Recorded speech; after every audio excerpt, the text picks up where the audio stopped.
Welcome to the channel. Here, we master tricky words and their meanings. Today, we're tackling a word that describes a large and destructive fire, conflagration. It might look complicated, but by the end of this video, you'll be able to pronounce it with confidence. The correct pronunciation is conflagration. Let's break it down. First, we have con, which sounds like con in contact. Next is fla, which sounds like fla in function.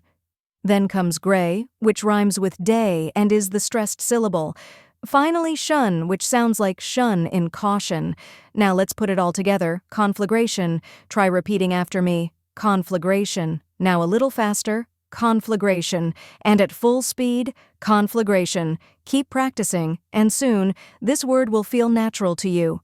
Now that you've mastered the pronunciation, let's go over the meaning. Conflagration refers to a large and destructive fire, often one that spreads quickly and causes significant damage. And that's it. Now you know how to pronounce conflagration and what it means. If you found this helpful, give this video a like and share it with others. Comment below with any tricky words you'd like me to cover next.